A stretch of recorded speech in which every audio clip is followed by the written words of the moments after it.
আদালত জিজ্ঞাসা করেছিলেন যে পৃথিবীর আরও অন্যান্য দেশে সেপারেট সেক্রেটারিয়েট আছে নাকি জুডিশিয়াল সেক্রেটারিয়েট।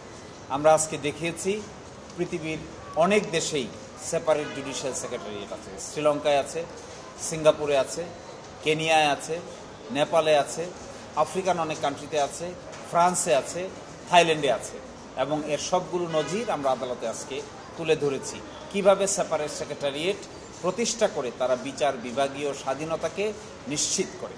আদালত শতপ্রণোদিত হয়ে একটা কথা বলেছেন যে এটা এমন এক জিনিস যা সকলেরই চাওয়া উচিত। এই বিচার বিভাগের স্বাধীনতা এমন একটি বিষয় যা সকলেরই চাহিত একটি বড় ধরনের অর্জন হওয়া উচিত। এবং আরেকটি কথা এখানে আমি বলতে চাই, বিগত 15 বছরে আপনারা যদি কেউ পার্লামেন্টের দিকে গিয়ে থাকেন তাহলে দেখতে পাবেন যে বিগত 15 বছরে আমাদের জাতীয় সংসদ কোনো কার্যকর প্রতিষ্ঠান ছিল না। এখানে কোনো আর্গুমেন্ট হয় নাই, পক্ষে বিপক্ষে কোনো বিতর্ক হয় নাই, কিছু এক্সেপশন ছাড়া বাকি সব সময় পার্লামেন্টটা ছিল অকেজো। যদি আমাদের ডেমোক্রেসি ফাংশনাল হতো তাহলে আমাদের পার্লামেন্ট, আমাদের বিচার বিভাগ এবং আমাদের এক্সিকিউটিভ এখন অনেক ডেভেলপড একটা কিছু আমরা পেতাম, কিন্তু এটা আনফরচুনেট, আমরা ভালো কিছু পাইনি। এই জন্য এখন থেকে এটা শুরু করা উচিত। আমি আশা করি আগামীকালকে বিজ্ঞ অ্যাটর্নি জেনারেল এবং অন্যান্য যারা অ্যামিকাস কিউরি আছেন সকলেই এই বিষয়টিতে অন্তত একমত পোষণ করবেন যে আমাদের অধস্তন বিচার বিভাগ এবং উচ্চ আদালত একইভাবে সেপারেট সেক্রেটারিয়েট প্রতিষ্ঠা করে স্বাধীন সার্বভৌম বিচার বিভাগ হিসেবে মাথা উঁচু করে দাঁড়াক।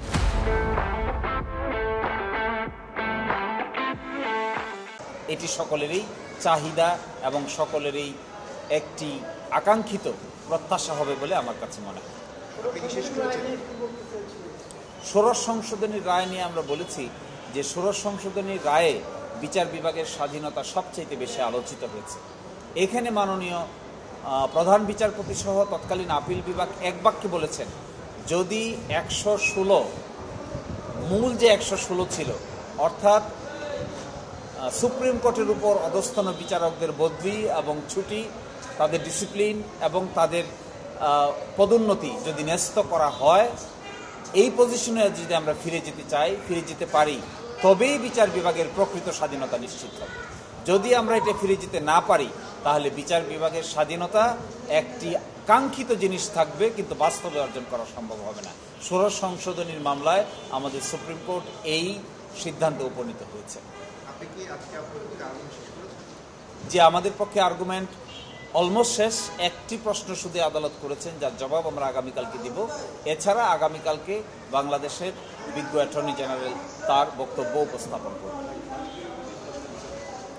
আরেকটি কথা এখানে এসেছে, যদি এখন আমাদের এই মামলাটি অ্যালাউ করা হয়, অর্থাৎ রুলটি অ্যাবসলিউট করা হয়, তাহলে কি 116 তার অরিজিনাল জায়গায় অটোমেটিক্যালি ফিরে যাবে, নাকি পার্লামেন্টে নতুন করে একটা আইন পাশ করতে হবে? আমরা দেখিয়েছি, দেশি এবং বিদেশি নজির দিয়ে দেখিয়েছি, যদি এটাকে আনকনস্টিটিউশনাল ডিক্লেয়ার করা হয় তাহলে এটি তার অরিজিনাল ফর্মে অটোমেটিক্যালি ফিরে যাবে, নতুন কোনো আইন পাশ করতে হবে না।